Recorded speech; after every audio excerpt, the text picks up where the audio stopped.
I accidentally sent my gym selfie to the hottest bad boy in school, and looks like I'm in trouble. I'm freaking out because he is gay and I definitely am not. I am sexting with the school's prettiest guy behind my parents' backs. It takes me exactly 1 minute and 45 seconds to realize whom I sent my rather, provocative picture to. It takes me exactly 1 minute and 45 seconds to realize that I didn't send it to my best friend Stefan.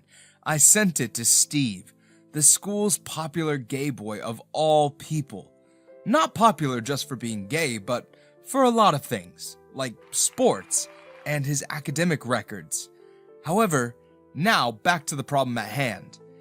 In my defense, I was not sexting with my best friend. I just wanted to boast about my gym wins to Stefan, but instead of clicking on his name, I ended up clicking on Steve's. And then I took almost 2 long minutes to realize what I'd done. I can blame my sleepiness for this, so what if I clicked the picture when I was still active enough to parade around my bedroom looking at all the assets I gained in the last year or so? The idea of clicking the picture and sending it to Stefan came sometime after 11 in the night, and by that time I was nearly asleep. Not now, though. It's 11:45 p.m. and I am wide awake, looking at the innocent red receipt on the chat box. How do I always find myself in these kind of situations? I do not know, but I am here and that is undeniable. Why do I even have Steve's number on my phone, one would wonder. There's always an answer, and here's mine. A few months back, during the peak college hours, our dean decided we needed a cultural event in the campus to get the students back in the spirits. Everyone on the campus is always worried about one thing or the other, and the dean thought, well, what if we sing and dance and forget about it all for a few days? As if he were in a cringy and wannabe high school rom-com. His words, not mine. Everyone agreed, obviously. And then, several teams were set up. Steve and I were grouped together to handle those teams and to make sure everything and everyone was according to the schedule. Pretty important work, right? The thing was supposed to keep us busy, and we were. But then Steve and I spent so much time together that I may have developed a tiny bit of a crush on him. That's a lie. My crush was huge. But in my defense, Steve is the kind of guy on whom you cannot crush on. Anyway, even though the cultural program ended, I still did not delete his number, secretly hoping that something would bring us together. And now, I am here, utterly and hopelessly in a very bad place. 5 minutes later, Steve hasn't replied yet. Taking it as a sign, I clicked on the delete button for the picture to spare us both the shame of replying to what I have just sent. Maybe Steve just checked the picture and then logged off the chat? His status is offline anyways. But, just as I delete the picture, Steve starts typing. I get off the bed and pace around my bedroom, simultaneously nervous, biting on my fingernails and looking at the chat. What is he going to type? A swear? Or even more horrible, I didn't know you were like that, Huey. I am not. I am not gay, or at least I hope I am not. It would save me a lot of trouble from my parents. Steve's reply comes a minute later. Aw, why did you delete it? You've got a nice butt. Confused and terrified at the, compliment, I switched off my phone and jumped on my bed. I know trouble's brewing, and so I look at the little sculpture of Jesus sitting on my bedside table and hoping that it's not too bad. The next day. At school and in the morning, Stefan is barreling some stories about his girlfriend on my side. I am trying to understand what he's trying to tell me, but it's a hopeless case when my attention is everywhere but on him. I did not sleep well last night for obvious reasons, and now I am wondering how many people know about the little stunt I accidentally pulled yesterday. Throughout the night, I imagined students jeering at me and laughing right into my face, pointing and telling me, "Look at that little kitty, he's hiding because his parents cannot tolerate a little bit of gay." But when the first period passes and nothing happens, I find myself relaxing just a tad bit more. If Steve hasn't told anyone about it, then I am safe for the most part. Now, I just have to avoid Steve. The rest will sort out on its own. Oi, seriously, Stefan mutters. I've been trying to get your attention since this morning. What's up with you today? I stop biting on my fingernails when he glares at me. Nothing? Stefan gives me a deadpan look. I know you like the back of my hand. Thanks for the information, Stefan. He slaps a hand on the table. We are in the cafeteria, and I am suddenly glad of the other sheer number of students around us.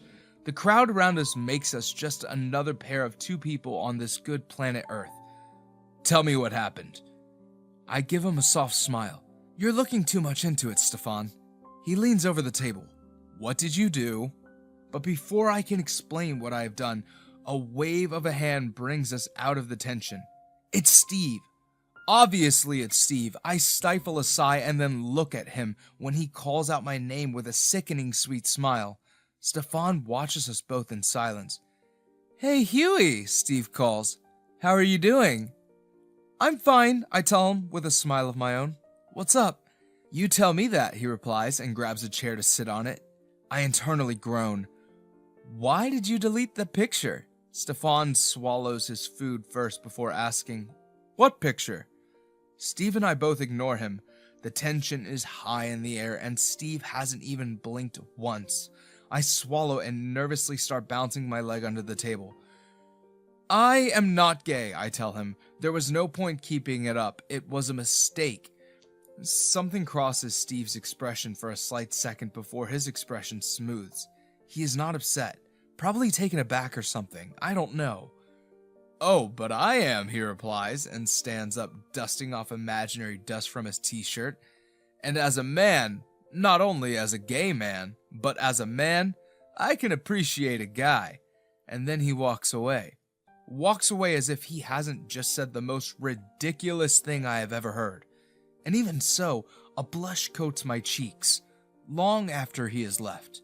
After 5 minutes of brutal silence, Stefan asks again what I have done. I sent him a selfie, I tell him. If question marks were real, Stefan would have been one now. I clear my throat and look away. I sent him a selfie of my butt, side view, and still in the pants. Don't give me that nasty look, you idiot. Stefan's loud laugh rings loud in the cafeteria for the longest time. A few days later, I asked you to join the gym to attract chicks, Stefan tells me, and then bumps his shoulder against mine when I glare at him. Girls, okay? Not chicks, but girls.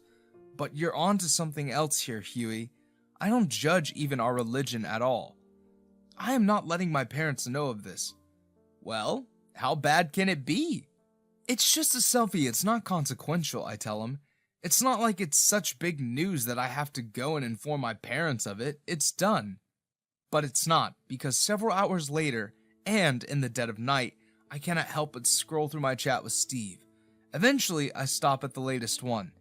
Steve sent it to me 2 days ago, a day after our meeting in the cafeteria. It reads, Hey Huey, I'm sorry if I came overbearing that day. I was just joking, unless you want it to be otherwise. And for the last 2 days, I've done nothing but wonder why he thinks I would want it otherwise.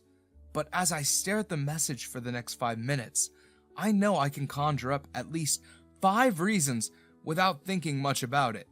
I reply, It's alright, Steve. I don't mind it. And then Steve comes online just a minute later. I quickly add, It was an accident. I was sending it to my bestie and I accidentally typed in your name. For a minute, Steve doesn't reply to anything, so I lie on my bed and bite my fingernail. When 5 minutes pass by, nothing. I drop my phone on my side and stare up at the ceiling in silence. Some 15 minutes later, his message finally comes. I jerk up on the bed and quickly check it. Huey, it's alright. Do you think we can meet tomorrow after college? I'd love to spend some time with you. I bite my fingernail again. This is a big gamble. The day after tomorrow, I will have to go for mass. Am I really going to meet a guy who showed interest in me? That way right before making amends with my God? Well, that sounds like an arrangement. I pace up and down my room for a while, careful not to make too much noise in case my parents get disturbed, and then type out my reply. Pick me up from Sandy's. Sandy's is a little cafe business in our town and quite popular with folks, so I think it should be a nice spot for whatever the hell we're going to be there for. The next day, Steve and I sit awkwardly for a while in Sandy's. Honestly, I am not sure what I am even supposed to say. I'm not sure if he wants to talk about a particular thing or if this is just another meeting between friends. I tap my fingers on the table a little more nervously than usual and then look at him. So, I begin, should we order something? I smile at him. I guess that's an easy start. He winks at me and then promises to return in a while. Thank God. I spent 5 minutes pondering over the menu. When he returns, he smiles at me. So, Huey, how have you been? And from there on, the conversation flows easily. Kenneth sucks, I tell him, and then sip on my coffee. That man can go to hell for all I care, giving us assignment after assignment as if we do not have a life outside of college. I just don't get him. He was a student once. Exactly. Once, Steve agrees, and then looks at me in a certain way. What's that supposed to mean? He was a student, and now he's no longer. At least not in the general terms, although he still calls himself one. But he doesn't have to return to that time. So, he's going to torture us? Steve shrugs with a smile, a quirky little thing that lights up his face. We don't have to deal with it for our whole lives anyway. It's going to be over. I suck on my bottom lip. Right. Adulting. Steve gives me a certain look again. Yes, that's the one. At some point, Steve gathers his things, places it on his chair, and then sits next to me. And from then on, we begin the harrowing conversation about that one damn picture. He places an arm over the back of my chair. Huey, he says. It was a mistake, I tell him, now sweating buckets. I have said that a lot. Oh, but I'm not talking about that. I wanted to ask what gym you go to. I slightly turn to him, sweating again at the proximity. As if in a whiplash, my crush on him once again comes at the front of my mind. Gym? Steve nods at me. Yep, it seems to be working. And he smiles at me. Smiles at me so much that I cannot help but freak out. Steve, a little space, please. Immediately he pulls back. Sorry. A few days later.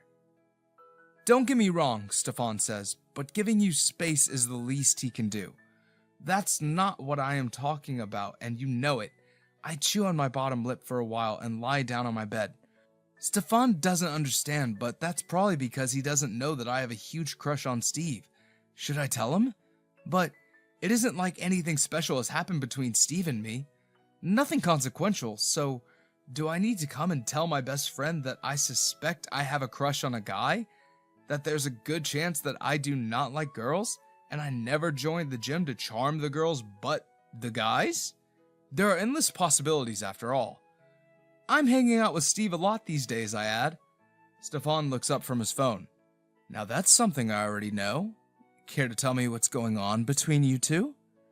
Whatever does that mean? I let out a scoff and then a fake cough. Stefan narrows his eyes on me. Please don't try to play innocent. I know what you are, and I have seen you around Steve, and I do notice you hanging about him a lot more than usual, especially after the incident. Stefan and I have started calling that little mistake of mine the incident. It only seems appropriate for me to do that. How many people do what I have done? What do you mean by that? You tell me that, Huey, he replies and sits across from me. It's not the girls, is it? He lowers his voice when I hiss at him. You cannot hide from me. I'm not trying to hide from you, I tell him. I just don't know how to tell you. Stefan gives me a smile. Just tell me, whenever you feel like it, he adds, and then we can deal with this Steve situation better. I know it's not just about the picture, is it? No, it isn't. He's good, Stefan, but I'm not interested in him like that. Maybe it's just an admiration. I've known him since high school after all. Stefan gives me a look, but I ignore it. You're going to meet him again? That's the plan, I nod at him. Stefan nods at me. Date? I give him a loud laugh and it sounds fake even to my ears. Oh hell no, what is wrong with you? A few days later. I skipped the mass, oh my god. Steve messaged me yesterday and asked if we could hang out again, and like a sick puppy in love, I said yes, we should. Now, I am standing outside of Sandy's and waiting for Steve, nervously biting my fingernails because I have absolutely no idea how to deal with the constant calls I am receiving from my parents. Is this going to be the first sign to them that their kid has gone astray? I am already overstaying my welcome at home. Most of my classmates either have their own homes or live on rents away from their parents. And obviously, staying at my parents' means I have got to follow their rules, no matter how much I hate it. The weekly mass being the one, something that I've come to dislike over the years. I'm still biting my fingernail when Steve stops by my right. "Hey," he says, "are you alright? You're unusually sweaty." He grabs a napkin from his pocket before I can give him a reply and carefully and gently dabs the napkin over my sweaty face. Suddenly, I feel worried if I look good. "It's just that I missed the mass." Steve looks at me carefully. "Huey, you know you can cancel a plan, right? I will not hold it against you. Never will." "Yeah, I know. I didn't want to go." "Are you sure?" He asks, his tone gentle. "Yep," I reply and pop the pea. I really didn't want to go there. I hate going there. "Not a religious person?" he asks with a smile. "I don't know." "It's alright. Let me bring you somewhere. Looks like you need it." And then he brings me fishing 45 minutes away from the town. It's the most ridiculous thing ever, and yet I cannot help but feel truly happy at the thought of spending time with him. Several hours later, after a series of unsuccessful tries, Steve and I are lying on the dock staring at the evening sky. It's cool today, providing us little relief from the unusually warm summer we are getting this year. "Thank God for small mercies." "Thank God," he mutters and looks at me. "What?" I ask. "I'm not an atheist. Well, at least not entirely. Have got some really good questions that no one answers." Steve softly smiles at me. "Why don't we deal with those questions today then?" "Right here? Right now?" "Yeah, why not? We're students after all. Discourse and discussions are a part of our lives." And just like that, for the next 2 hours, we're discussing some of the most ridiculous topics known to me. Honestly, although the conversation never gets boring, certainly not because our laughs never die down in the quiet of this area. I'd rather not write them down here. These things are personal to Steve and me. Just like those few days that I spent with Steve and lied to Stefan about. "I think we should go home," Steve suggests, looking up at the night sky. "It's late. We'll definitely get a little dangerous after a while." I gather my things and take his hand. "Sure. Thanks for today, Steve." He rubs a hand over my head. "You're always welcome to hang around with me, Huey. In fact, I'd like that a lot." He doesn't let go of my hand until we reach his car. And okay, maybe I have started to like him just a tad bit more. The same night. Obviously, I said that a little too early. How could I forget about my parents, the bane of this particular issue at hand? "Why were you not there?" my mom asks. "Where were you the entire day?" My mom let out a gasp. "Huey, please tell me you haven't got any girl pregnant." I roll my eyes at her. "Mom, I don't even have a girlfriend." "Yet it keeps happening," she turns to my dad. "Did you know 2 of his classmates got pregnant this semester? 2 girls, unmarried, pregnant at 19 years of age. What are they going to do being such young moms?" "It's not for us to discuss," my dad tells her. She sighs and rubs a hand over her forehead. "I just don't want our Huey to get into that problem. You cannot ruin a girl's life like that. You are too young." "Mom," I say, and let out a loud sigh. "I haven't gotten anyone pregnant." "Are you sure?" "I haven't got any girlfriend." She lets out a sigh at that. "Then where were you the whole day? You didn't pick up our calls and you missed the mass? You know it's important you visit the mass. What if you find a nice girl there? At the end of the day, all I want is for you to have a nice and normal family, Huey." I met Annie's mom again. She says Annie is really interested in you. The more she continued, the more I thought that the irony wasn't lost on me. But, even more importantly, I am not going to tell her what I fear. She'll go bonkers. So at last, I told her that I was with a friend. "What friend?" she asks. Stefan said you weren't with him. I swallow a little at that. I should have warned Stefan before going out with Steve. I found a new friend, actually. A classmate. A few days later, Steve and I are sitting at the dock once again overlooking the vast evening sky when he starts informing me about his older brother. I had to ditch my last class to come here. Steve had claimed that the beauty of this part of the town lies in the late evenings. And so, here we are. He was a troublesome guy, Steve tells me, but still good at heart. If it wasn't for that one little thing, he would have still been alive. How did that happen? Steve shrugs. My parents never told me what happened. They always said Camper left one day and didn't return home for weeks. Then, one day, the police came to our doorstep with his body. They said he died a few weeks ago. He died alone, they said. There was no one with him in his last moments. He wrings his hands together. That means he probably only survived a day or two after leaving home. I always think he committed suicide, but my parents never want to discuss him. Is that why you live alone now? He nods. Honestly, it's a shitty place where I live, but anything's much better than whatever place my parents call home. It stopped being home the moment Camper left. I'm sorry, I tell him. Steve gives me a grin. Want to come to my place? I smile up at him. I'd love that. An hour later, we sit at his apartment. It's small with only one bedroom, a tiny kitchen attached to it, and a bathroom. But it's cozy. It's nice. Even the small balcony that he filled up with several ceramic flower pots. And they are all well and alive, so what a man. It's nice, I tell him. Oh, please, you don't have to flatter me. I'm not flattering you. I actually like this, I pat the wall. Private little space. He smiles at me. You must have a bedroom. I do, I agree, but it's not very private because my parents barge in at any time. Oh, that's ridiculous now. I nod at him. It is, but it's what I've been living with for all these years, so I have kind of grown used to it, but that doesn't mean I like it. I hate it, sometimes more than usual. When he doesn't pull his eyes away from my face, I stutter a little and then blush. What are you looking at? Don't move, he tells me. There's a spider on your head. I gasp and bring my hand to do something, but he grabs my hand and then grabs a paper from his free hand.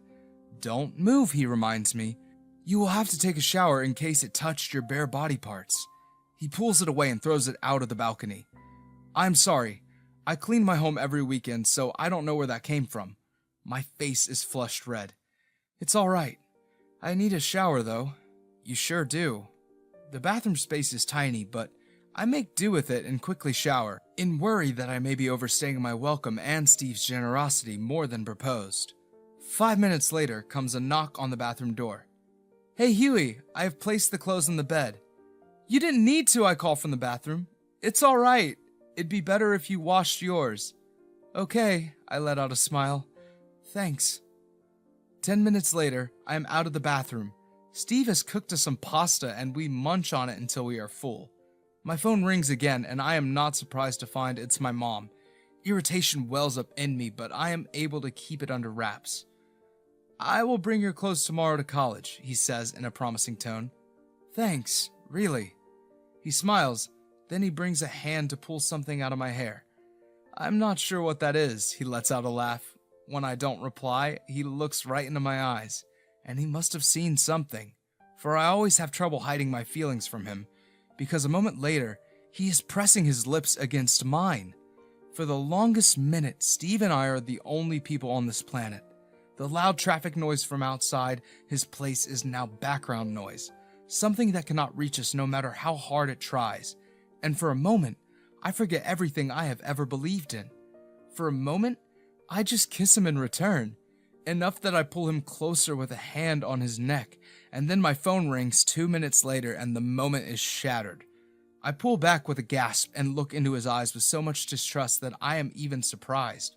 When none of us speaks anything, he tries to kiss me again, but I push back. My mom's message reads, "Where are you again?" And I don't know how to deal with so much in my hands. I have to go back, I tell him, and stand up. Where's the nearest bus stop? Did I do something wrong, Huey? I thought you wanted it. You always think somehow stupid and then do it. What's the point of you giving me space if you're going to do the thinking for both of us? I do not know where it's coming from, but the words are out, and Steve looks extraordinarily hurt. You cannot project your feelings onto me and then say, "Oh, but Huey, I thought..." No, don't think, alright? Steve is clearly hurt, and that should be my cue to shut up. I don't take it. I thought we were flirting, Huey. You were flirting. I wasn't.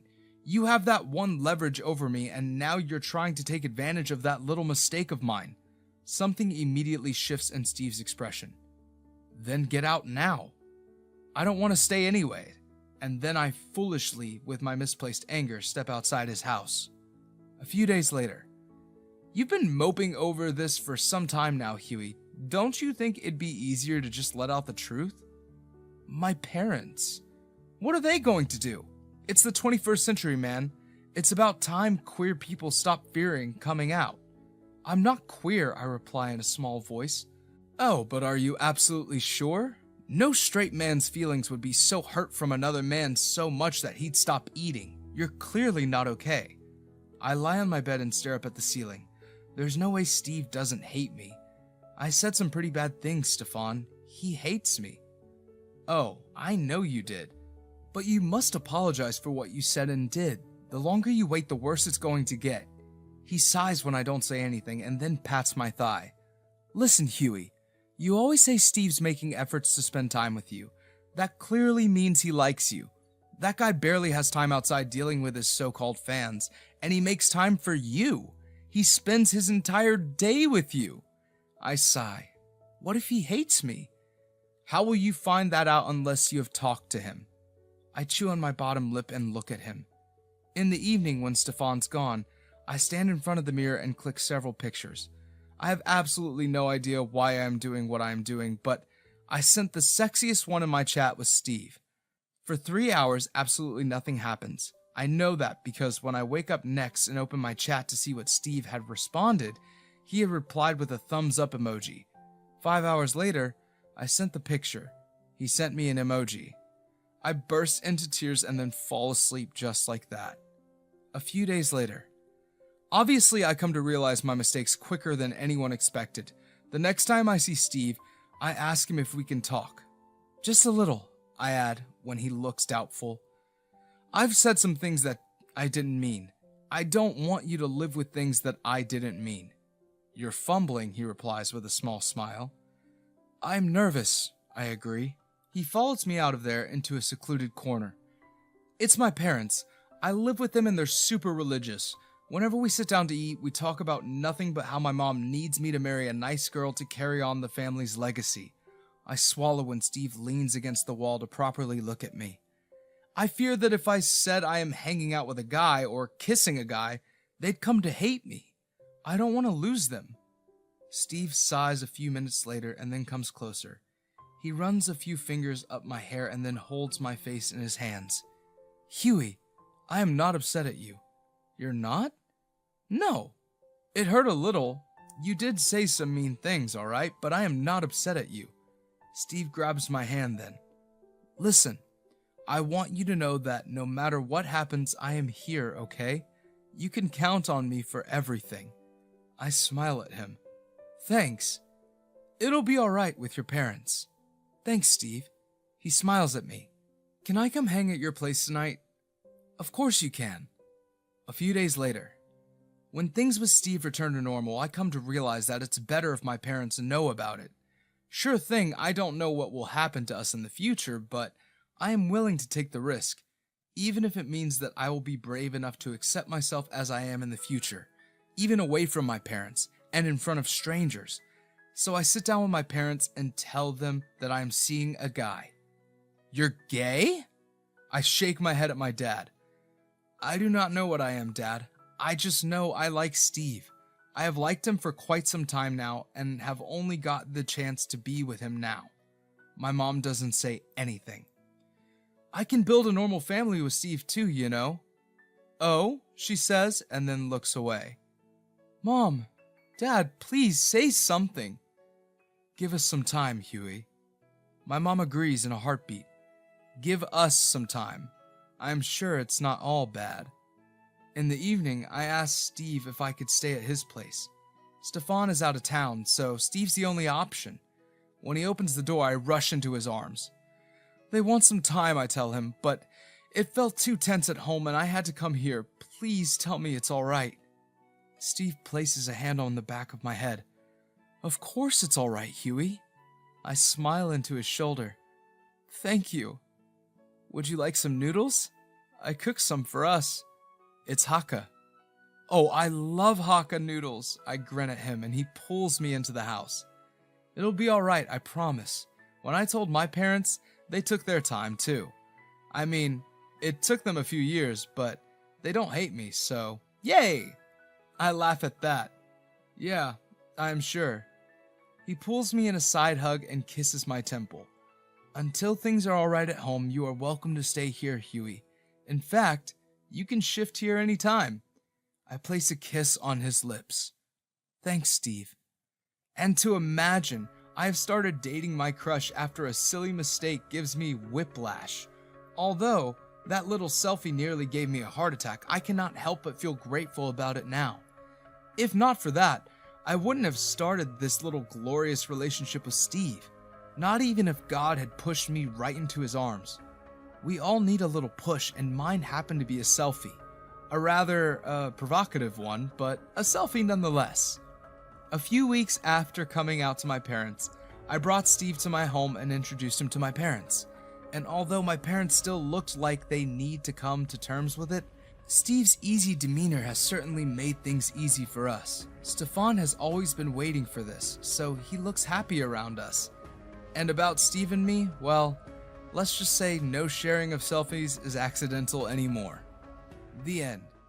My straight ex-best friend kissed me. I checked the time on my phone again, and only 35 minutes had passed, even though it felt like an eternity had passed since Mrs. Johnson's class had started.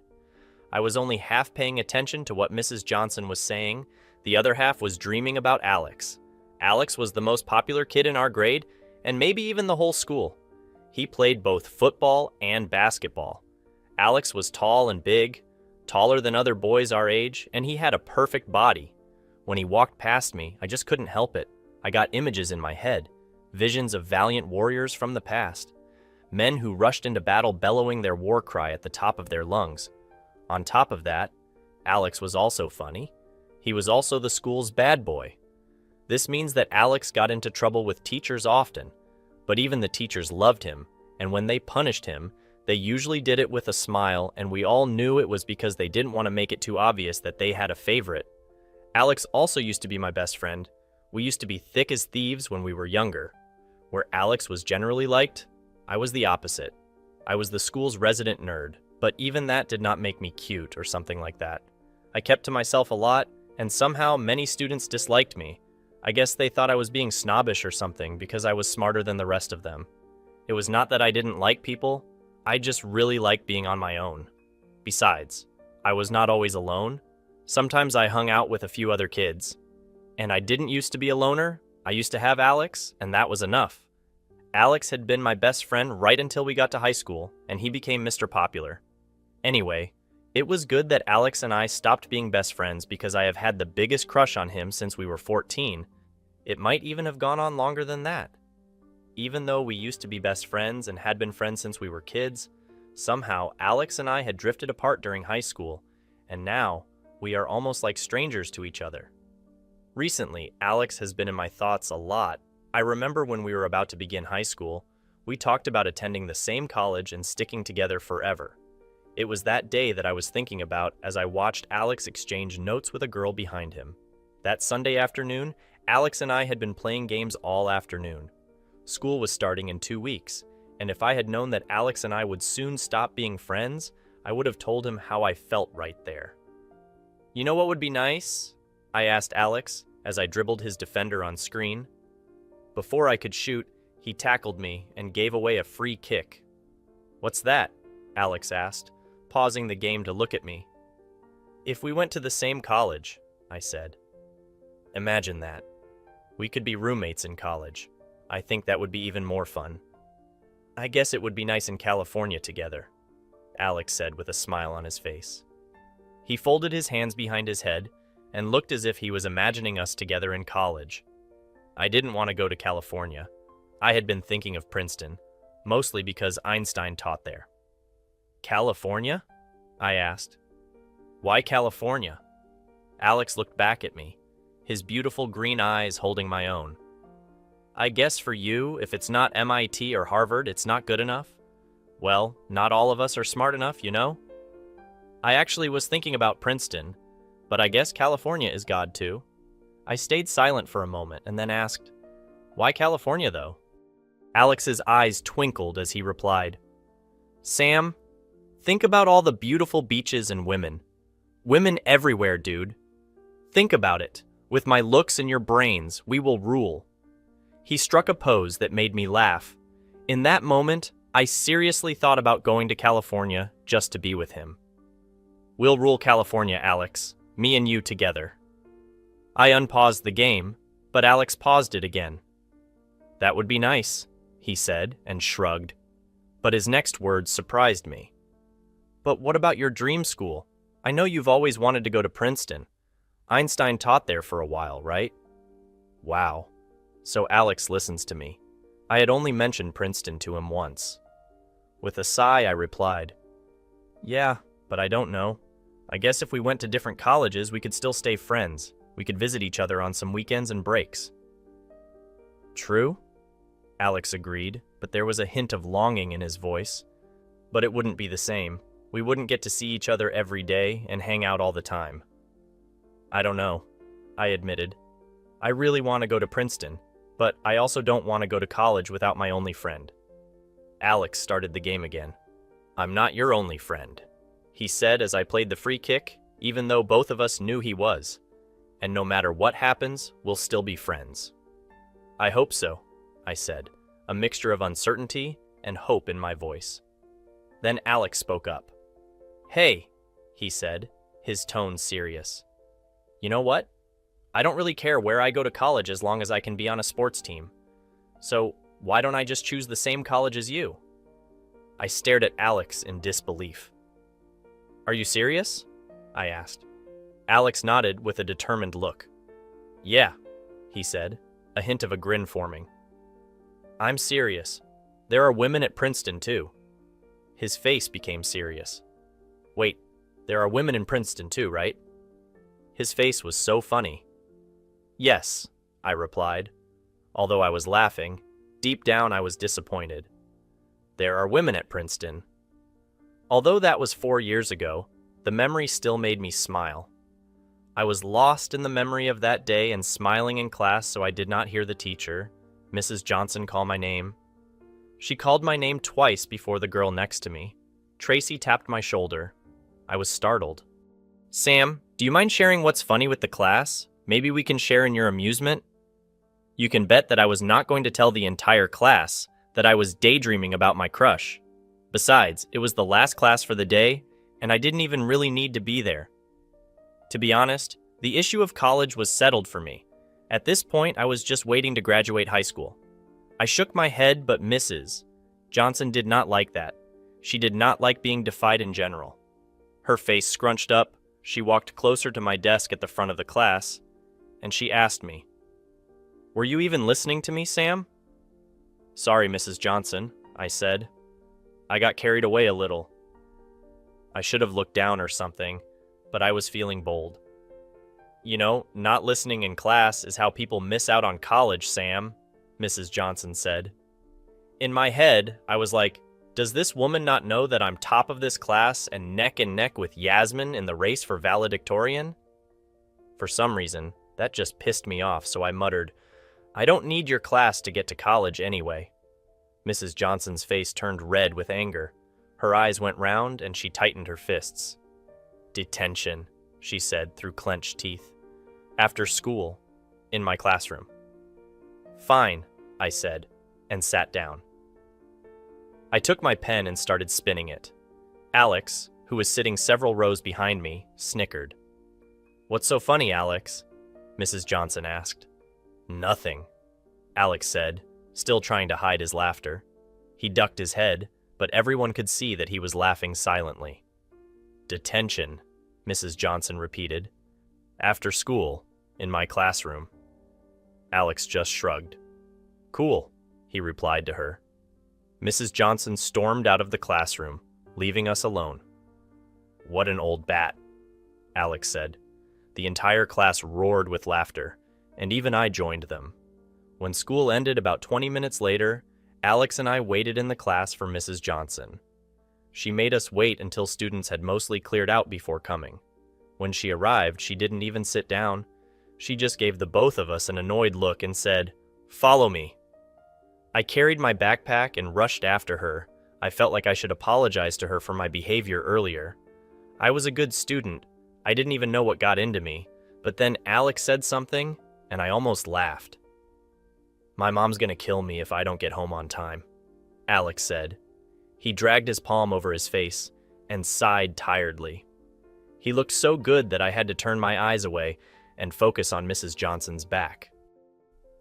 Mrs. Johnson led us to the library, which was on the other side of the school. She walked up to the librarian's desk and explained that we were both there for detention. The librarian was surprised to see me. He said he didn't expect me to get in trouble, but then he pointed to Alex and said, "Now you, I am not surprised about." Like I said before, Mr. Terrence was smiling at Alex. Mrs. Johnson got annoyed at Mr. Terrence because he was smiling at Alex. He told her that he had enough work to keep us busy for an entire week. Personally, I didn't mind, but Alex had practice during the week, and if he wasn't there, he would miss the coming games as punishment. Alex tried to beg Mrs. Johnson to reduce the detention or allow him to go to practice and serve detention some other time, but she was not interested. She looked very satisfied that Alex was going to miss the training. When she left, I can swear she was doing a little dance with her head. "Come with me, boys," Mr. Terrence said. The librarian led us over to a section of shelves that were filled with books for children. I immediately knew we were going to be doing a lot of work. I went to the library a lot, and I know that the children's section was always scattered even before Mr. Terrence said, "This section is a bit of a mess." Alex was like, "A bit?" He did a 360, looking at the entire section, and then he asked if an army marched through the place. Mr. Terrence snorted. He told us to put everything in order, and when we finish with the children's section, we will start on the other sections of the library. "Do we really have to do this for a whole week?" Alex asked. Mr. Terrence shrugged. "That's not up to me, Alex," he said. Alex and I looked at each other and groaned. "This is going to take forever," Alex said. "I know," I said, "but we don't have a choice." My voice was very low. Even I barely heard it.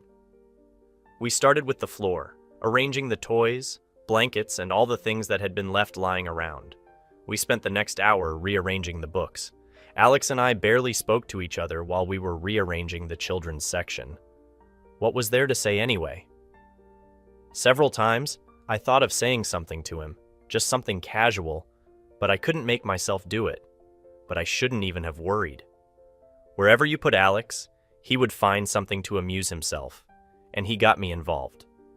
It started with a pop-up book, and Alex pretending he was narrating a Lord of the Rings movie, and soon we were playing in the library we were supposed to be arranging.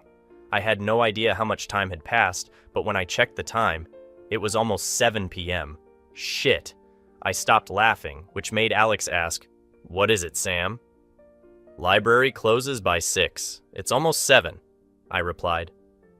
"Mr. Terrence isn't going to lock us in," Alex said. Yes, he wouldn't. But if he believed we weren't there, he would lock the library and leave. I tried to explain to him that although the library closed by 6, Mr. Terrence left by 6:30 because he spent those 30 minutes rearranging some books before closing. And since we had been playing around the library, it was easy for someone who expects us to be in one place to miss us. I saw Alex was about to start panicking about being locked in, so I just said, "Let's go see if Mr. Terrence is still around. Sometimes he leaves late." Although deep down, I knew that he had probably gone home, and we were locked in till tomorrow. We spent the next 10 minutes looking for Mr. Terrence, but we didn't find him. I did not want Alex to panic, so I kept looking with him, even though I knew very well that Mr. Terrence was long gone. At last, Alex accepted that we had been locked in. "Well, this is just great," I said. "We're going to have to spend the night here." I looked around the library. For the first time in my life, I did not like being inside a room full of books. It was funny that it was Alex who tried to cheer me up. "I know, but it's not that bad. You have plenty of books, and we can always borrow those blankets and stuffed animals from the children's section when we want to sleep." I dragged my fingers through my hair.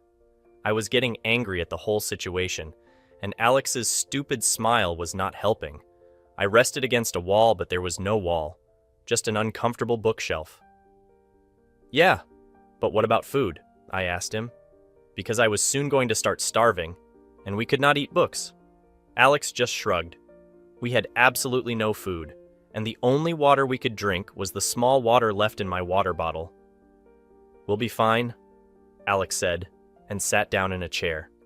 He picked a book and was opening and closing pages at random. The way he was behaving as if he hadn't been close to panicking just now pissed me off. "This is all your fault," I said, pushing off the wall and heading towards him. "If we had just done what we were asked to do, we would not be stuck in this place now." Alex did not even take me seriously. He just shrugged and threw his hands around nonchalantly. "You didn't have to join me, though, but you did. So, it's kind of both our faults," Alex said, his left hand moving between us. I wanted to scream at him, and I kept clenching my fists, holding myself back from blowing up. For God's sake, we didn't even do what we're supposed to do, and now we were stuck in here all night. I went back to the children's section and started arranging the books, but Alex did not let it go. He stormed over and asked how I could blame him for getting us stuck here, when it was my fault we had detention in the first place. I honestly felt like hitting him with a book. I was fine with being blamed for my detention, but did he have to laugh? Besides, was it not him I was thinking about? I turned on him sharply and slammed the book in my hand on the bookshelf. "I only got detention because I stopped before I said I was thinking about him. I turned back to the shelf, slowly arranging the books while counting my breaths in my head. "Well, you didn't have to join me. If I had been here alone, I would not be locked in now, but you just had to laugh at Mrs. Johnson because you always have to be the center of attention."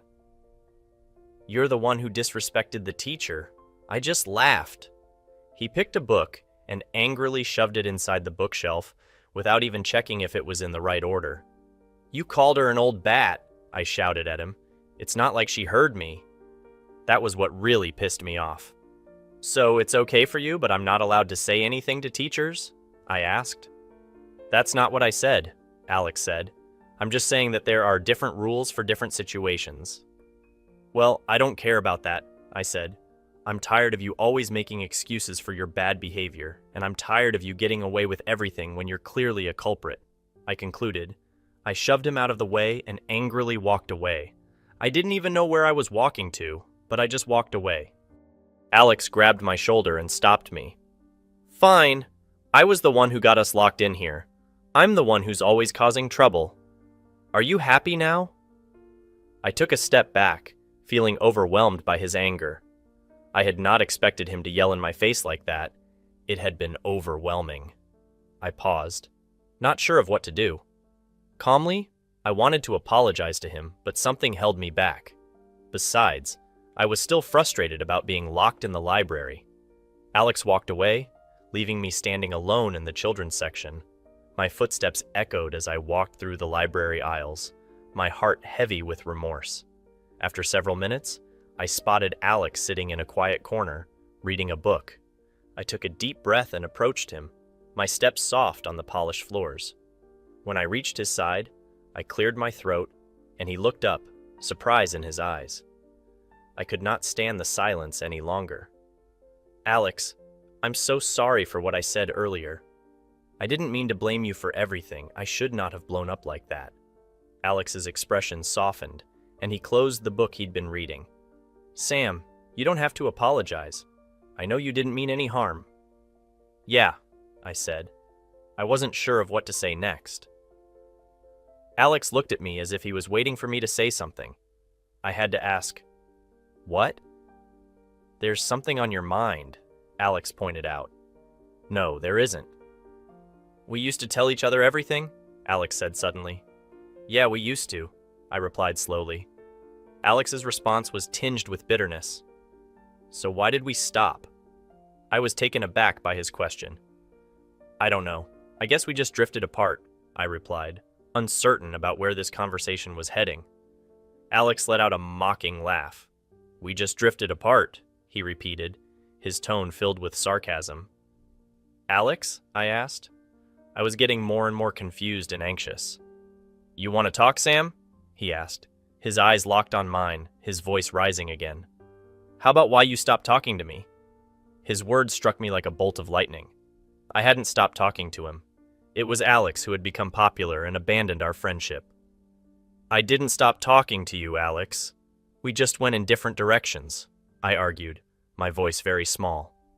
Alex scoffed, his eyes intense. And denial is a river in Egypt, he retorted. I turned to face him. We're here all night, Sam.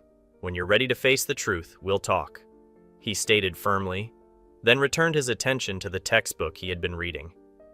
I checked, and it was history, specifically the part for our upcoming test. I tried again. Fine. What do you mean I stopped talking to you? Let me start that conversation with something very important, he began in a very patient tone. Remember when we were 9, and we were both sent to summer camp? Alex asked. I was unsure why he wanted to talk about that of all things. Weren't we in a major argument right now? But when I looked into his eyes and found no sign of nonsense, I tried to relax a little. Then, the memory of that summer camp came back. Neither of us had wanted to go, but our parents had insisted. It was much later that we later discovered that they had planned a child-free cruise for themselves that summer. We fought so hard not to go, I reminisced, a smile playing on my lips, a little more relaxed now at those memories. Alex chuckled, his memories surfacing with mine. Yeah, we did. At the fact that he was following along, I continued the trip down memory lane. When we were finally at camp and the counselors wanted to separate us, what did we tell them? I asked, knowing exactly where this conversation was leading. We either stay together or we'll turn this place upside down until we're put together, Alex replied. And they thought we were joking, he continued. Until we did make good on our threats, I added with a chuckle. Alex and I exchanged a knowing look and erupted into laughter. We had been inseparable since childhood, always having each other's backs.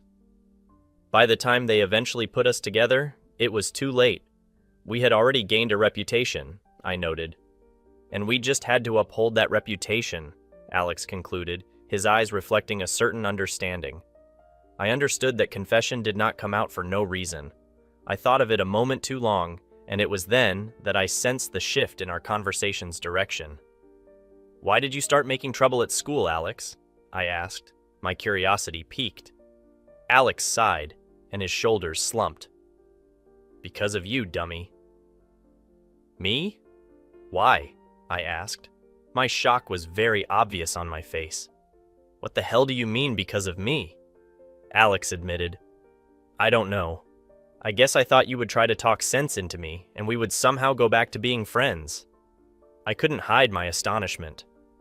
Wait, you became the school's popular miscreant just to get my attention? Yes, Dumbo, Alex replied, his tone a mixture of exasperation and affection. How was it not obvious? I thought back to the times that I had actually seen Alex make trouble. He was right. I was there. Every single time. I could think of a few. The time he had gotten detention for pranking the kids on the chess club, which I was part of. I had been there when he had snuck in before our meeting and poured glue on every board and piece. Jessica had a knight stuck to her hand for 3 days. This was earlier in high school when we still occasionally spoke. I had been so embarrassed because he was my friend and they had almost kicked me out of the club. I went home and was so angry that I yelled at Alex as soon as I saw him. I can't believe you did that, Alex. They almost kicked me out of the club. Alex just shrugged and said, It was just a joke. I was so angry that I could barely speak. It wasn't funny, Alex. You ruined everything.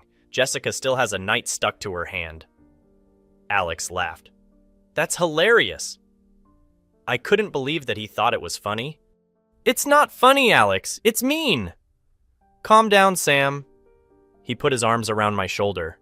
It's not like I'm hurting anyone. I was so frustrated that I pushed him away.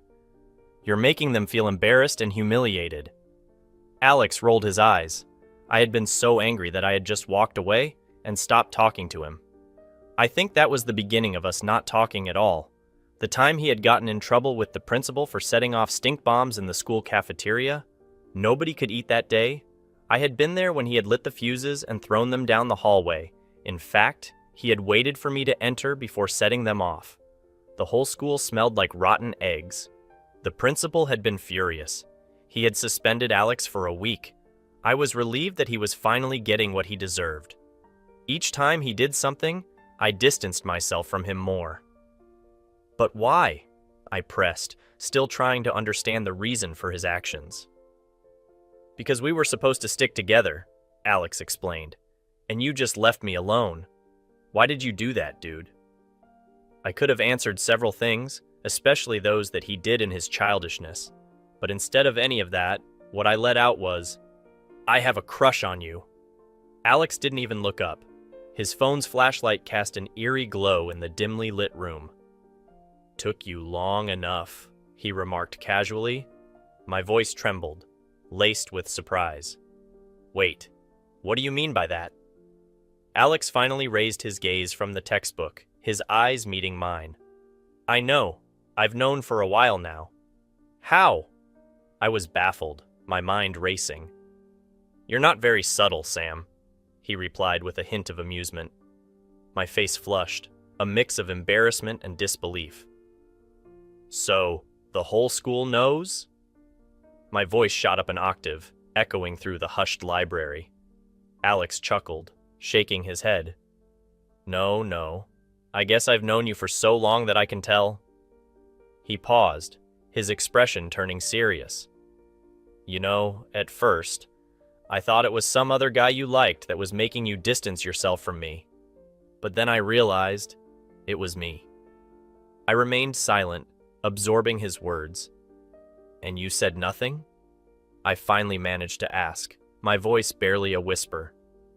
So did you, he countered. Besides, it was your feelings to admit to or not.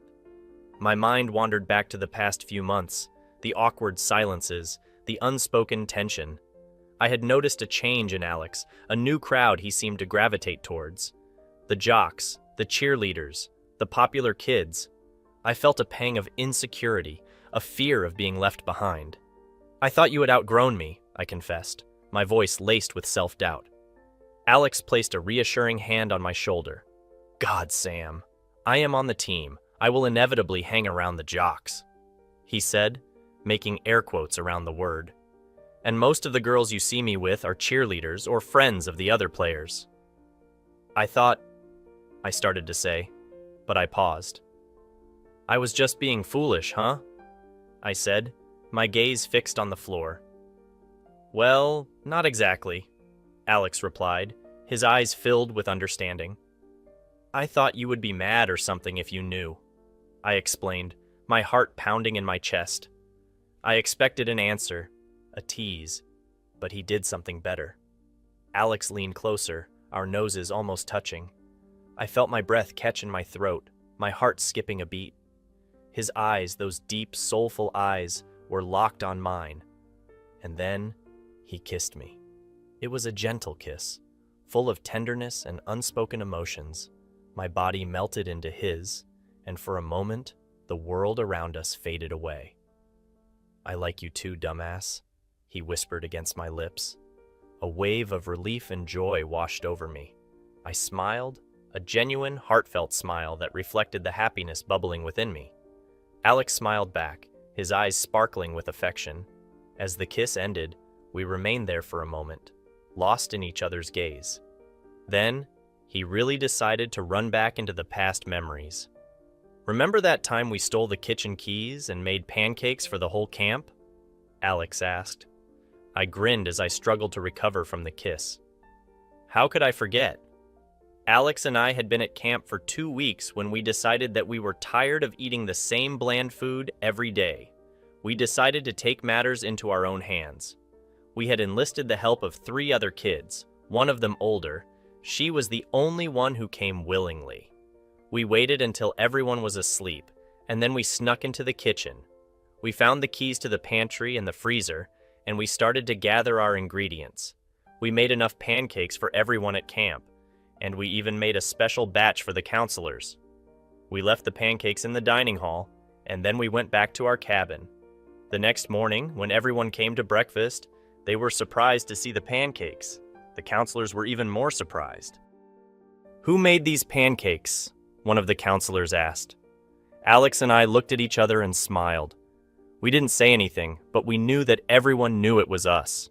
The counselors were not happy at first, but they enjoyed the pancakes. As punishment, they assigned us as kitchen help. They decommissioned us when we started throwing food parties late at night. "Remember that time we convinced everyone that the camp was haunted?" Alex asked. I laughed out loud. "That was so much fun." Alex and I had always loved ghost stories. We would stay up late at night telling each other stories about the ghosts that we were sure haunted our camp. One night, we decided to take our ghost stories one step further. We waited until everyone was asleep, and then we started to make strange noises outside of our cabin. We knocked on the walls, we whispered, and we even made some moaning sounds. The next morning, everyone was talking about the strange noises they had heard during the night. Some people even said that they had seen ghosts. The counselors didn't believe us at first, but they eventually started to get worried. It got so bad that they hired someone who claimed to find ghosts to come to the camp, but he didn't find any ghosts. In the end, the counselors figured out that it was us who had been making all of the noise. They were not happy. They were not happy at all. Alex and I continued to turn camp on its head for the rest of the summer. We played pranks on the counselors, we organized secret parties, and we even started a camp newspaper. By the end of the summer, everyone at camp knew who Alex and Sam were. We were the troublemakers, but we were also the 2 who made camp fun for everyone. The counselors eventually gave up trying to separate us.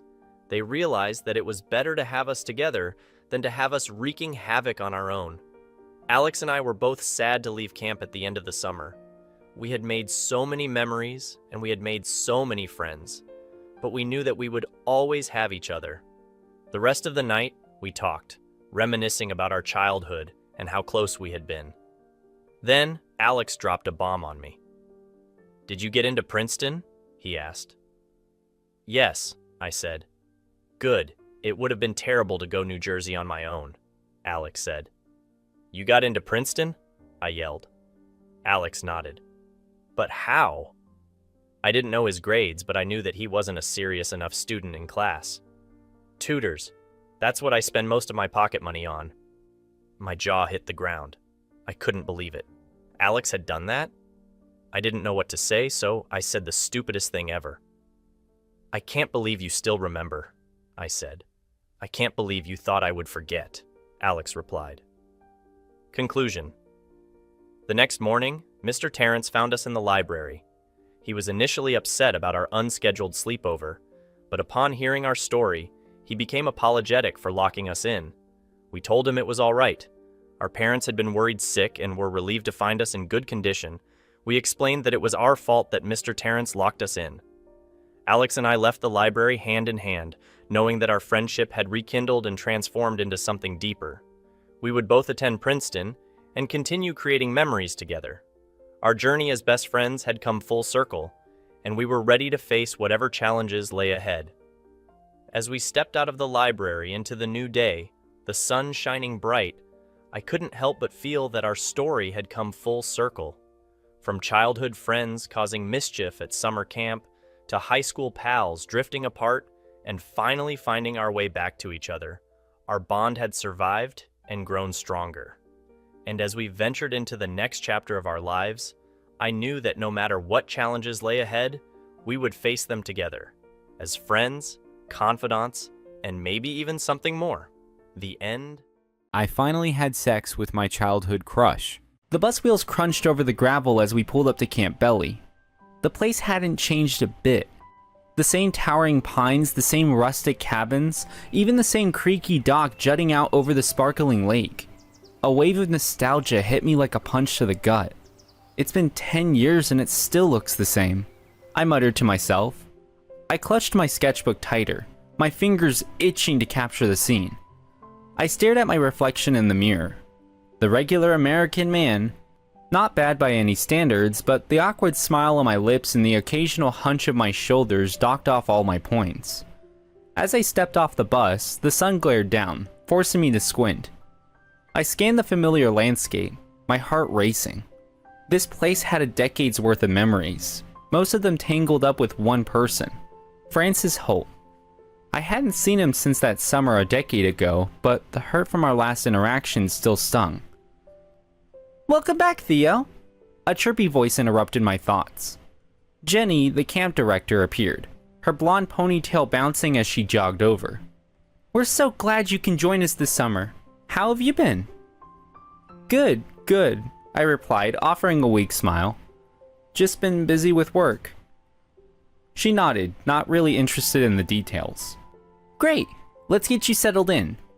You'll be sharing cabin 5 with another counselor. I'm so in love with the new concept of hiring old campers." I swallowed hard. The last time I'd been in cabin 5, Francis and I had carved our initials into one of the bunks. My stomach churned at the thought. As we approached the cabin, I saw a familiar figure standing on the porch. It was Francis. He looked up and our eyes met. Francis scowled. "Campbell," he said, his voice cold. "Francis," I managed to choke out. My throat felt tight, like I'd swallowed sawdust. Jenny, oblivious to the tension, beamed at us. "Isn't this great? 2 old friends reunited. I'll leave you to catch up." With that, she skipped off, leaving us alone. I shuffled my feet, unsure of what to say. Francis crossed his arms over his chest. "So, they let you back in," he said, his tone dripping with sarcasm. I winced. "Yeah, they did. How have you been?" "Fantastic. Just living my life. You?" "Same," I lied. We stood there in awkward silence until Francis turned on his heel and pushed the cabin door open. "Let's get this over with." The inside of the cabin was just as I remembered. Francis threw his duffel bag onto the top bunk, the same one where we'd carve our initials. My gaze lingered on the faint etching. "You take the bottom bunk," he said, not bothering to look at me. I nodded, dropping my bag onto the bed. "Francis, Save it," he snapped. "I'm not interested in hearing your excuses. Let's just do our jobs and stay out of each other's way." His words stung, but I couldn't blame him. He probably still thought I had betrayed him, and I'd never had the chance to explain. Maybe this summer would give me that chance. 1 week later. The first week passed in a blur of camp activities. I threw myself into my work, trying to avoid Francis as much as possible. It wasn't easy. We were assigned to the same groups, forced to lead the same activities. It was like some cosmic joke, putting us together at every turn. One afternoon, we were leading a group of campers in a canoeing lesson. The sun was high, glinting off the water, and the kids were laughing and splashing each other. Francis stood at the edge of the dock, barking orders like a drill sergeant. He was good at this, I had to admit. I tried to keep my distance, focusing on helping a little girl who was struggling with her paddle. "You're doing great. Just keep your strokes even," I encouraged her. "Thanks, Theo," she said with a shy smile. I glanced over at Francis, who was demonstrating the correct paddling technique to a group of boys. He caught my eyes and rolled his eyes as if to say, "Can you believe this guy?" I gritted my teeth and turned back to the girl. "Okay, let's try it together. 1, 2, 3, stroke." By the time we finished the lesson, I was exhausted. I trudged back to the cabin, hoping for a few minutes of peace before dinner. But as soon as I walked in, I found Francis already there, toweling off after a shower. His shirt was off, and I couldn't help but notice how his muscles had filled out since we were teenagers. My heart did a little flip-flop. He looked up and caught me staring. "Take a picture. It'll last longer," he said, sarcasm dripping from every word. I felt my face heat up. Sorry, I didn't mean to. Whatever. He tossed the towel aside and grabbed a clean shirt. Just stay out of my way, okay? I nodded, feeling like a scolded child. Sure. As he walked past me, he paused for a moment. Why did you come back, Theo? What are you hoping to achieve? I swallowed hard. I wanted to make things right. To explain. Explain? He snorted. It's a little late for that, don't you think? Maybe, I said quietly, but I have to try. He shook his head and walked out, leaving me alone with my thoughts. I sank onto the bed, feeling the weight of the past pressing down on me. This was going to be harder than I thought. The next day, we were scheduled for a team-building activity with the campers. It was a classic trust fall exercise, designed to build camaraderie and break down barriers. I couldn't help but feel a bit of irony in the situation. Trust was something that Francis and I were sorely lacking. We gathered the kids in a circle, explaining the rules. Okay, everyone. The idea is to fall back and trust that your partner will catch you, I said, demonstrating with one of the other counselors. The kids giggled nervously, but eventually paired up and started the exercise. I watched them, my mind drifting back to the last summer I spent here. Francis and I had done this activity too, back when we trusted each other completely. Campbell! Francis's voice snapped me out of my reverie. Are you going to participate or just stand there daydreaming? I sighed and joined the circle. To my surprise, Francis stepped forward. I'll be your partner, he said, his tone challenging. I swallowed hard. Okay. We faced each other, the tension between us almost palpable. You ready? He asked, his voice low. I nodded, my heart pounding. Ready. I closed my eyes and let myself fall back. For a moment, there was nothing but the sensation of falling, the wind rushing past my ears. Then, strong hands caught me, steadying me. I opened my eyes and looked up at Francis. His face was inches from mine, his expression unreadable. For a moment, neither of us moved. Then he released me, stepping back quickly as if he'd been burned. See? Not so hard, he said, his voice tight. I nodded, my chest tight with a mix of emotions. Yeah, not so hard. I needed to at least explain my side of the story to him. I didn't out him to anyone, at least not intentionally. Still, my heart was doing the tango for some reason. Feeling his touch again made me feel like a man tasting water for the first time after being trapped in the desert. It soothed me and I longed for more. All I wanted to do was apologize and make amends. Later that night, I decided to take a cold shower before bed. The communal bathroom was empty, the tiles cold under my feet. I felt the hot water wash over me, trying to relax. It was hard knowing that Francis was just a few feet away outside the cabin. He was talking rapidly on a call, cigarette in hand.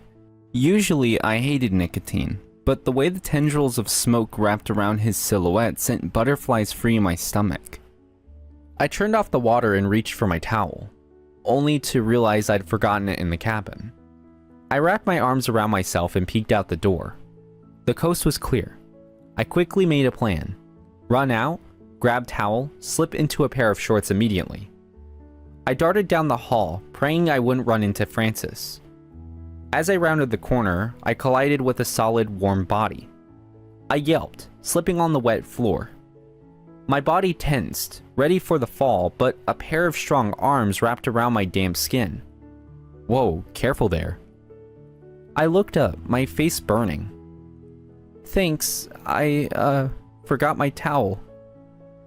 Francis smirked, his eyes flicking down to my bare chest. Seems like it. I tried to pull away, but he held me for a moment longer, his grip firm. You always were a klutz, Campbell. I laughed nervously. Yeah, some things never change. He let me go, his expression softening for a moment. Maybe not everything has to. Look, Francis, about what happened back then. He held up a hand, cutting me off. Not now, Theo. Not here. His voice was strained, as if he was holding back a flood of emotions. I nodded. Okay, but we do need to talk about it. Yeah, maybe we do. He turned and walked away, leaving me standing there, dripping and conflicted. I turned back to the cabin, grabbed my towel, and dried off. By the time I crawled into bed, Francis was already in his bunk, his back to me. Good night, Francis, I said softly, not really expecting a response. There was a long pause, and then he sighed. Good night, Theo. It wasn't much, but it was something. 2 days later, the campers were busy with their tie-dye projects. A rainbow of colors splattered across the tables and their clothes. I was trying to explain the importance of wearing gloves when I noticed Francis across the room, his attention focused on a group of boys struggling with their designs. Hey, Theo? Called out Emily, one of the younger campers. Can you help me with my shirt? Sure thing, I said, moving to her side. As I reached over to adjust her shirt, I saw Francis watching me out of the corner of his eye. Looks good, Emily. Just twist it a bit tighter and you'll get those nice rings, I said, giving her a reassuring smile. Out of nowhere, Mike, one of the campers from my platoon, decided to use Francis's canvas. He ran over to Francis's side and splattered him with a handful of bright blue dye. Mike! Francis yelled, his voice full of frustration. What the hell are you doing? Mike's eyes widened in shock, and he stammered an apology, but the damage was done. Francis stormed over to me, his face flushed with anger. Why didn't you stop him, Theo? He demanded. You were right there. I blinked, taken aback by his sudden outburst. I was helping Emily. I didn't see... Convenient, he snapped, wiping at the dye but only managing to smear it more. It's always convenient for you, isn't it? I felt my own temper rising. I came here to find peace, and when I met him here, I decided to make amends. But he has been nothing but a wet blanket. What's that supposed to mean? He glared at me, his eyes flashing. You always seem to be in the wrong place at the wrong time. Maybe if you paid more attention to the kids instead of daydreaming, this wouldn't have happened. The campers around us fell silent, watching the exchange with wide eyes. I clenched my fists, struggling to keep my voice steady. I'm doing my best, Francis. Maybe if you weren't so quick to judge. Judge? He cut me off, his voice rising. I wouldn't have to judge you if you would just do your damn job instead of hovering over me with an apology I don't want to listen to. The words stung, and I felt the old wounds opening up again. Fine, I said, my voice tight. You want me out of your way? Done. I turned and walked out of the pavilion, ignoring the whispers and stares. I needed air, space, anything to clear my mind. The gloomy clouds over my head were a reflection of my mood. I returned to our room and pulled my duvet over my head with a huff. Stupid, insufferable, annoying, good-looking, sexy... Ugh! I groaned in exasperation. I couldn't even hate him. Belly full of anger, I drifted to sleep. What felt like seconds later, the loud pitter-patter of rain pounded against the cabin roof like a drumbeat, pulling me out of my sleep. I huddled under the blankets, my heart racing with each flash of lightning and each crash of thunder that shook the walls. Hey, Theo. Francis's voice cut through the darkness, his tone soft and soothing. You okay? When did he enter? I nodded, not trusting my voice to speak. I hated storms, always had. Without a word, Francis slid into my bunk, his warm body pressing against mine as he wrapped his arms around me from behind. I stiffened at the unexpected touch, but before I could protest, he pulled me close. His chest against my back, breath warm against my neck. It's okay, Theo, he murmured, his lips brushing against my ear. I'm here. You're safe. I closed my eyes. I know. We laid there in silence for a moment. Just as I was about to lose myself to the fear, Francis spoke again. Do you remember that night? He asked softly, his voice tinged with sadness. I nodded, my throat tight with emotion. How could I forget the night he was referring to? It had rained really hard, and just like tonight, Francis held on to me for comfort. Back then, we were just two kids trying to survive summer camp. I was an outcast and he was my roommate.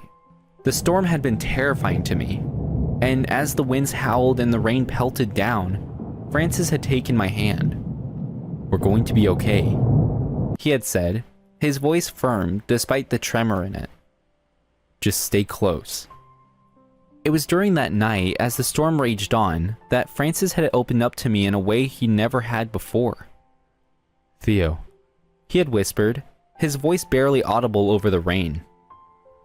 "There's something I need to tell you." I knew he was doing this to comfort me. I turned to him, my heart pounding in my chest. "What is it, Francis?" He had taken a deep breath, his hand squeezing mine tightly. "I'm gay." His words had hung in the air between us, mingling with the sound of the rain. I stared at him, my mind racing. Francis was gay? How? He was the macho kid that protected me from bullies at camp. The one girls whispered about in the laundry room. He was gay? Those questions swirled in my head, but it was the moment that everything changed between us. Francis had just come out to me, and our friendship had shifted into something more. I had always been attracted to him since he stood up for me in camp, but knowing his sexuality validated me, I actually stood a chance. Slowly, his snores soon filled my ears, covering the storm, but I couldn't hear anything else. A loud crash of thunder illuminated the room, chasing away my memories from a decade ago. In response to his question now, I replied, "I remember. Simpler times. You shocked me to death when you came out to me." Francis sighed, his breath warm against my skin. "I did, only to find out the next day that everyone at camp knows I'm gay." I stared at him, shock mingling with guilt. "I can explain." He pulled back slightly, his eyes searching mine. "I only told you, Theo. I trusted you." His words hit me like a punch to the gut. I had never told anyone. I knew that much. But it was complicated. "I didn't tell anyone, Francis. I swear." He looked away, pain etched into his features. "I felt like a freak show or something." I reached out, cupping his face in my hands. "You're not a freak, Francis. You're amazing, and everyone who can't see that isn't worth your time." Tears glistened in his eyes, and he leaned into my touch. "I felt so betrayed, so alone. I had to leave the camp." That was all I needed to hear. Without another word, I leaned in and kissed him, pouring all my fear and longing into the press of our lips. It was soft at first, like we were both afraid to break the spell of the moment. But as the kiss deepened, so did the emotions, until it felt like we were drowning in them. When we finally broke apart, breathless and flustered, I rested my forehead against his, our breath mingling in the cool night air. "Wow," I whispered, my voice barely more than a breath. He smiled, a warm, genuine smile that lit up his face. There was still so much left unsaid, yet we fell asleep together, wrapped in each other's arms. The storm still raged outside. The next morning, I woke up to the sound of shouting. I bolted upright, my heart racing. Francis was already out of bed, pulling out his shoes.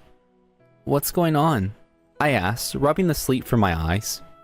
"Sounds like trouble in the bonfire pit," he said grimly. "Come on." We rushed outside. A crowd of campers had gathered around the pit where a young redhead was shouting at his friend. The boy's face was flushed with anger, tears streaming down his cheeks. "You're the one who told everyone! Jake! I trusted you!" he yelled. Jake, a tall, lanky kid, looked equally upset. "I didn't say anything! Timmy, I swear!" Francis and I exchanged a look. This felt all too familiar. "Break it up, guys," Francis said, stepping forward. "What's going on here?" Timmy turned to us, his eyes blazing. "He outed me! He told everyone I'm gay!" Jake shook his head vehemently. "I didn't! I would never do that!" The other campers watched, whispering among themselves. I felt a pang of sympathy for Timmy. This was exactly what had happened to Francis all those years ago. Okay, everyone, let's calm down, I said, trying to defuse the situation. Timmy, why don't you come with us for a minute? Timmy glared at Jake one last time before following us away from the crowd. We led him to a quiet spot by the lake, where he sank into the bench, burying his face in his hands. Timmy, we're here to help, Francis said gently. Can you tell us what happened? Timmy sniffled, looking up at us with red-rimmed eyes. I thought Jake was my friend. I told him I was gay, and now everyone knows. I feel so betrayed. Francis knelt down beside him, his expression softening. I understand how you feel, Timmy. Something similar happened to me when I was your age. Timmy's eyes widened. Really? Francis nodded. Yeah, and it hurt, but I want you to know that it gets better. There are people who will accept you for who you are. I took a deep breath, feeling the weight of the moment. Timmy, I was there when it happened to Francis, and I never outed him. I would never do that to anyone. I don't think Jake would do that to you either. Francis looked up at me, his eyes searching mine. Why should I believe you? I swallowed hard. I can't be throwing stones in my glass house. There was a long, heavy silence. Timmy gasped dramatically. You mean you both? I nodded. Yeah, that aside, think back on it. Was anyone else there when you told Jake? His bunkmate, Donnie, but he was asleep. I think. Oh my God, I shouldn't have accused Jake, Jimmy wailed. Francis stood up, his expression unreadable. He stared at me for a long moment, then turned to Timmy. Timmy, it's okay to be scared, but you don't have to go through this alone. Timmy nodded slowly, wiping his eyes. Thanks, Francis. Thanks, Theo. That night, after the campers had gone to bed, Francis and I had sat by the lake, the moonlight reflecting off the water. I never wanted to hurt you, Francis, I said quietly, breaking the silence. The boys at camp were just too naughty. We had an activity where we had to share handwritten poems. Francis nodded to show that he was listening. My platoon also did something similar. Yeah, I wrote my poem and folded it up. I paused, wondering if I wanted to tell him. I also started writing a love letter confessing my crush on sexuality. To whom? My skin burned all the way down to my neck. You. How did the outed person end up being me? Francis asked in disbelief. I accidentally submitted the love letter instead of my poem. I actually outed you, but it wasn't intentional at all. Francis sighed, staring out at the lake. Bloody hell, why didn't you tell me? I was scared, I admitted. Scared of what people would think if I openly sided with you. Scared of losing you as a friend if I said that it was my note that caused everything. And in the end, I lost you anyway. He turned to look at me, his expression softening. I was scared too. I reached out and took his hand, squeezing it gently. You're not alone, Francis. You never were. You still aren't. You should have told me something. You had me thinking I was seducing a straight dude. I tried so desperately then. He squeezed back, a small smile playing on his lips. I was everything but straight. I knew I had a little crush on you. He leaned his forehead against mine and whispered, Is it still little? I shook my head so hard that it rattled against his. There's an expansion problem. I'm afraid that the word little will have to retire.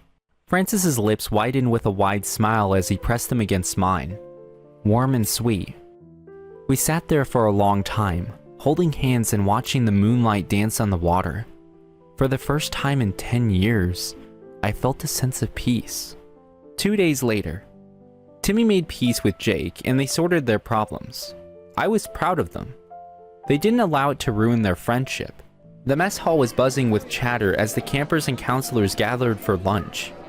I was at the salad bar, trying to decide between ranch and Italian dressing. when I overheard a group of counselors at the next table. "Did you hear about Francis and Theo?" one of them whispered. "I heard they are a thing." I froze, my hand hovering over the salad dressing. "No way," another counselor replied. "I thought they hated each other." "That's what makes it juicy," the first one said with a smirk. "All that tension? Totally unresolved feelings."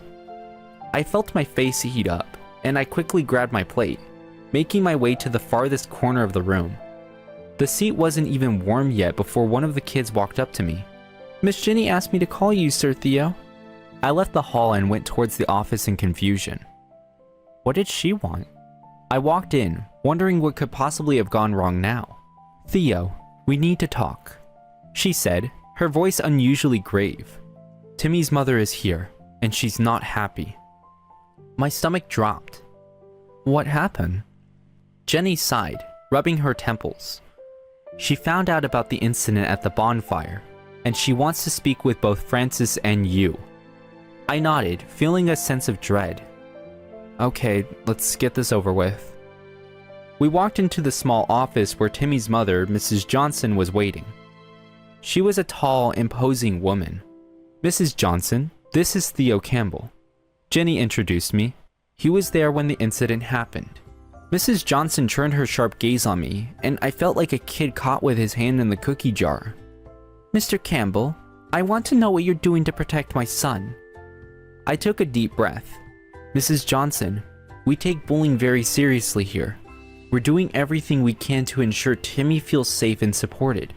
Yet I'm hearing the most outrageous rumor, that he's gay," she said, her voice rising at the gay word. "How could you let this happen?" Before I could respond, Francis walked in, his expression grim. "Mrs. Johnson, I understand your frustration. We both do. We're doing our best to make sure Timmy feels safe in his sexuality." She turned her eerie on him. "And who are you?" "Francis Holt. I'm another counselor here. I was also present during the incident." Mrs. Johnson's eyes narrowed. "I've heard about you too. People are talking about how you're involved." Francis stiffened, his jaw tightening. "Our personal lives have nothing to do with this, Mrs. Johnson. We're here to support Timmy." She pressed on, her tone accusatory. "I don't want my son to be influenced by whatever it is you two have going on." I stepped forward, trying to defuse the situation. "Mrs. Johnson, our focus is on Timmy's well-being. Whatever rumors are circulating, they didn't change our dedication to our campers." Francis nodded in agreement. "Timmy's safety and happiness are our top priorities. We'll do whatever it takes to make sure he feels supported." Mrs. Johnson seemed to soften slightly. After a few more minutes of conversation, Mrs. Johnson seemed satisfied and left the office. "That could have gone worse," Francis muttered, running a hand through his hair. "Yeah, but it still wasn't great," I replied. "We need to be more careful." He nodded, his expression serious. "Agreed. Let's keep our focus on the campers and try to avoid any more distractions until camp is over." I couldn't help but feel a pang of guilt. Our personal lives had become a lightning rod for controversy. The next day, the camp was busy with the usual activities, but Francis and I had managed to slip away unnoticed. The supply closet was cluttered with boxes of arts and craft supplies. "Could this place be any more cliché?" Francis whispered, his breath warm against my ear as we squeezed into the tight space. "I think the mess adds to the charm," I replied, stifling a laugh. "Very forbidden romance in a janitor's closet vibe." We both chuckled, the tension from the day easing slightly. I leaned in closer, our shadows brushing, and felt the familiar flutter of my stomach. "Shh," Francis said, putting a finger to his lips. "We can't get caught again." "Right," I whispered back, but it was hard to stay quiet when his presence was so intoxicating. As we shared a brief stolen kiss, the sound of approaching footsteps made us freeze. The closet door handle rattled. "Oh no," I mouthed.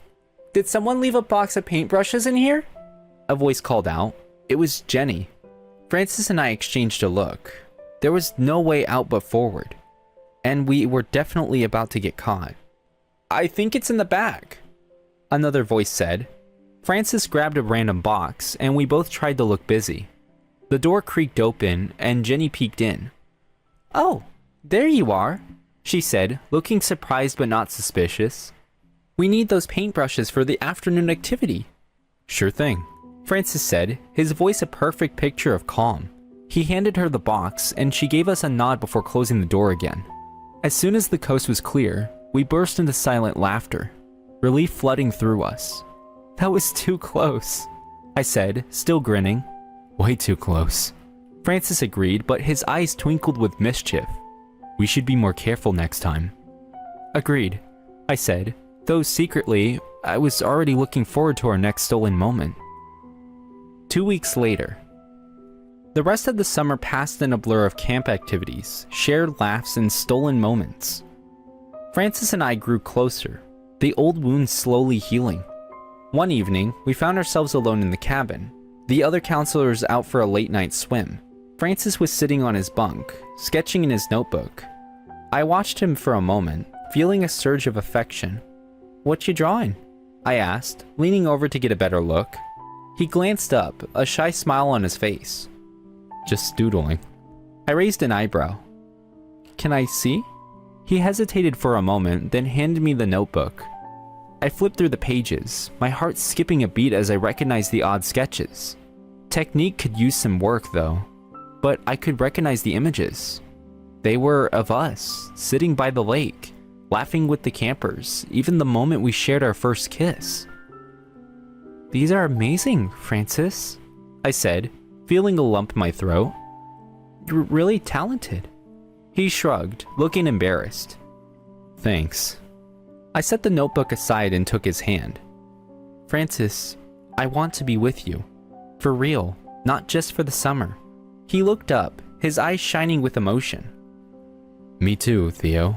But what about after camp?" "I'll come to New York on weekends," I said without hesitation, "and we can figure it out from there. I don't want to lose you again." He smiled, his grip tightening on my hand. "I don't want to lose you either." As the last days of summer approached, the air was filled with a bittersweet feeling. The campers were getting ready to go home, and so were we. But this time, things felt different. There was hope, a promise of something more. On the last night, we gathered around the bonfire, the flames casting flickering shadows on our faces. The campers sang songs and roasted marshmallows, their laughter echoing in the night. Francis and I sat side by side, our fingers intertwined. It felt right, like we were finally where we were meant to be. "I can't believe it's over," I said softly, resting my head on his shoulder. He kissed the top of my head.